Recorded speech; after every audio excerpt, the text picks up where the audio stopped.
पंजाब में गुरदासपुर के बटाला से सामने आया प्री वेडिंग शूट के एक वीडियो पर घमासान मच गया।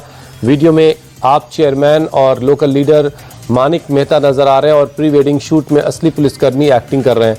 पूरा वीडियो सामने आने के बाद पुलिस प्रशासन के रवैये पर सवाल उठने लगा। उधर पंजाब पुलिस ने भी एक्शन लेते हुए इंस्पेक्टर सुरिंदर सिंह समेत वीडियो में दिख रहे 3 पुलिस वालों को लाइन हाजिर कर दिया है। स्वामी अवि मुक्तेश्वरानंद सरस्वती और उनके शिष्य मुकुंदानंद की अग्रिम जमानत याचिका पर हाईकोर्ट कल करेगा सुनवाई। शंकराचार्य और उनके शिष्य पर आशुतोष ब्रह्मचारी ने कथित तौर पर नाबालिगों के यौन शोषण का केस दर्ज करवाया है। झोसी थाने में दर्ज केस में गिरफ्तारी से बचने के लिए स्वामी अवि मुक्तेश्वरानंद ने इलाहाबाद हाईकोर्ट में अग्रिम जमानत याचिका दाखिल की है। इस याचिका पर हाईकोर्ट में जस्टिस जितेंद्र कुमार सिन्हा की बेंच में शुक्रवार को सुनवाई होगी। भारतीय सेना की वेस्टर्न कमांड ने पठानकोट में आयोजित इन्वेस्टियर सेरेमनी में अपनी ताकत दिखाई। सेरेमनी में ऑपरेशनल कैपेबिलिटी का बेहतर प्रदर्शन किया गया। इस कार्यक्रम में आधुनिक ड्रोन तकनीक का प्रदर्शन तो किया ही गया, साथ में पश्चिमी सीमाओं पर युद्ध के लिए भारतीय सेना की तैयारी को भी दिखाया गया।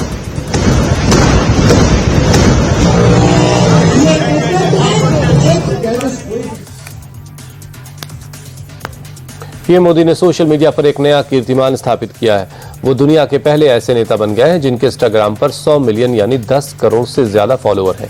उनके फॉलोअर्स की संख्या अमेरिकी राष्ट्रपति डोनाल्ड ट्रंप से 2 गुनी से भी ज्यादा है। ट्रंप के पास फिलहाल 43.2 मिलियन फॉलोअर्स हैं। इतना ही नहीं, दुनिया के 5 बड़े नेताओं के कुल फॉलोअर्स मिलाकर भी पीएम मोदी के फॉलोअर्स से कम है। पीएम मोदी को इजरायली संसद के स्पीकर अमीर ओहाना ने सर्वोच्च सम्मान speaker of the Knesset medal से नवाजा। पीएम मोदी इजरायली संसद के सर्वोच्च सम्मान को पाने वाले पहले विदेशी नेता हैं। उन्हें भारत और इजरायल के बीच रणनीतिक संबंधों को मजबूत करने में असाधारण योगदान के लिए सम्मानित किया गया। पीएम मोदी को इससे पहले 2018 में फलस्तीन भी अपने सर्वोच्च सम्मान grand collar of the state of फलस्तीन से नवाज चुका है। पीएम मोदी ने इजरायल की संसद नेसेट को संबोधित करते हुए आतंकवाद पर करारा हमला बोला।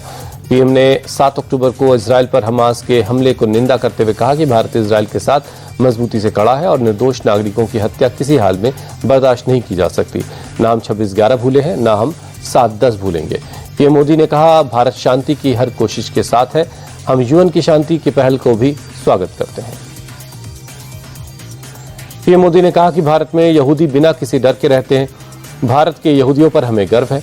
पीएम ने कहा कि भारत तेजी से बढ़ने वाली इकोनॉमी है और बहुत जल्द दुनिया की तीसरी बड़ी अर्थव्यवस्था होगा। पीएम ने कहा कि इजरायल भी इनोवेशन का पावर हाउस है। इजरायल को स्टार्टअप नेशन कहा जाता है।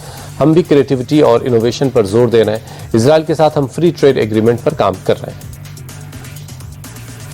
पीएम मोदी के संबोधन से पहले इजरायल की संसद नेसेट में मोदी मोदी के नारे लगे। इजरायली संसद के स्पीकर अमीर ओहाना ने भारत की जमकर तारीफ की और कहा कि भारत दुनिया का सबसे तेजी से विकास करने वाला देश है। दुनिया में इस वक्त मोदी बहुत असरदार नेता है और वही पीएम मोदी के स्वागत के लिए इजरायली संसद को तिरंगे के रंग की रोशनी से सजाया गया।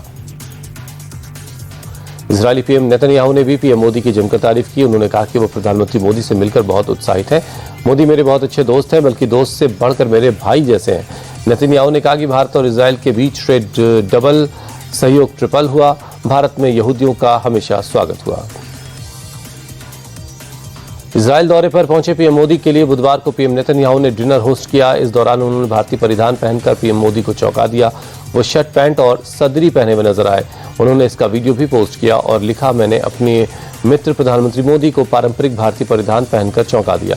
मोदी ने भी रिट्वीट कर लिखा, बहुत शानदार, भारतीय परिधान के प्रति आपका ये लगाव हमारे देश की समृद्ध संस्कृति और परंपराओं के प्रति आपके सम्मान को दिखाता है।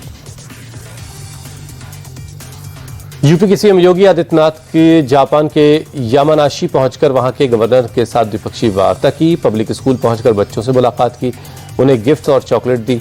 यामानाशी जाते समय बीच रास्ते में भी योगी भारतीय मूल के लोगों और बच्चों से मिले। बच्चों ने सीएम योगी के पैर छूकर उनको दंडवत प्रणाम किया। बच्चों ने उन्हें श्लोक भी सुनाया। बच्चों के से श्लोक सुनकर सीएम योगी मंत्रमुग्ध हो गए। दिल्ली में एआई समिट में हुए हंगामे को लेकर बीजेपी ने एक बार फिर राहुल गांधी को घेरा है। बीजेपी ने राहुल गांधी की तुलना 2020 दंगे में आरोपी उमर खालिद से की और दिल्ली बीजेपी ऑफिस के बाहर एक पोस्टर लगाया। ये होर्डिंग बीजेपी प्रवक्ता आरपी सिंह ने लगवाई, जिसकी हेडलाइन है, एक अराजक तरीका, देशद्रोहियों के अलग अलग चेहरे। एआई समिट के दौरान हंगामा करने वाले कांग्रेस कार्यकर्ताओं को गिरफ्तार करने पहुंची दिल्ली पुलिस की हिमाचल प्रदेश की पुलिस से का विरोध का सामना करना पड़ा। दोनों राज्यों की पुलिस के बीच कई घंटों तक बहस हुई। इस दौरान हिमाचल पुलिस ने दिल्ली पुलिस के जवानों को हिरासत में ले लिया, साथ ही एक गाड़ी को भी सीज कर दिया। भारी बवाल के बीच दिल्ली पुलिस की टीम 14 घंटे के बाद हिमाचल प्रदेश से निकल पाई। दिल्ली पुलिस दोपहर 3 बजे तक तीनों आरोपियों को दिल्ली की अदालत में पेश कर सकती है।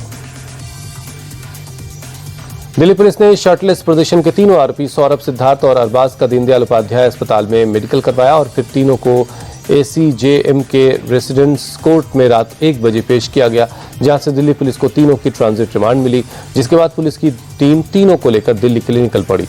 यूथ कांग्रेस के तीनों कार्यकर्ता हिमाचल के रहने वाले नहीं हैं। प्रदर्शन के बाद ये शिमला के रोहड़ू में एक होटल में छिपे थे, जहां से दिल्ली पुलिस की टीम ने उन्हें पकड़ा है। हिमाचल और दिल्ली पुलिस के बीच तकरार पर विपक्ष के नेता जयराम ठाकुर ने कांग्रेस पर हमला किया। कासिम सुखविंदर सिंह सुक्खू हिमाचल को अपराधियों का अड्डा न बनाए और देवभूमि को देवभूमि रहने दें। जब जयराम ठाकुर ने शर्टलेस प्रदर्शन को राजद्रोह बताते हुए कहा कि एआई समिट में शर्टलेस प्रदर्शन को अंजाम देने के लिए दिल्ली के हिमाचल भवन का इस्तेमाल किया गया था और ये प्रदर्शन राहुल और प्रियंका गांधी के इशारे पर हुआ। अजित पवार प्लेन क्रैश के मामले में सियासत बढ़ती जा रही है। भतीजे और विधायक रोहित पवार लगातार हादसे पर सवाल उठा रहे हैं। रोहित ने अब पूरी तरह से डीजीसीए के खिलाफ मोर्चा खोल दिया है। डीजीसीए के खिलाफ एफआईआर दर्ज कराने के लिए वो समर्थकों के साथ बारामती पुलिस स्टेशन पहुंचे। थाने के बाहर जमकर हंगामा हुआ। कल मुंबई में भी रोहित ने डीजीसीए और वीएसआर कंपनी के खिलाफ शिकायत दर्ज करवाई थी। पुलिस ने इस शिकायत को जांच के लिए सीआईडी को ट्रांसफर कर दिया है। PNGS रेवा डायमंड ज्वेलरी के आईपीओ का आज आखिरी दिन है। आईपीओ 24 फरवरी को सब्सक्रिप्शन के लिए खुला था। 2 दिन में आईपीओ टोटल 83% सब्सक्राइब हो चुका है। कंपनी आईपीओ के जरिए 380 करोड़ रुपए जुटाना चाहती है। कंपनी ने आईपीओ का प्राइस 367 से 386 रुपए प्रति शेयर तय किया था। निवेशक कम से कम 32 शेयरों के एक लॉट के लिए बोली लगा सकते हैं, जिसके लिए 12,352 रुपए निवेश करने होंगे। वहीं अधिकतम 1,97,632 रुपए लगा पाएंगे। दिल्ली में सीएम रेखा गुप्ता ने अंतर्राष्ट्रीय फिल्म फेस्टिवल के लोगों को लॉन्च किया। 25 मार्च से 31 मार्च तक किया जाएगा।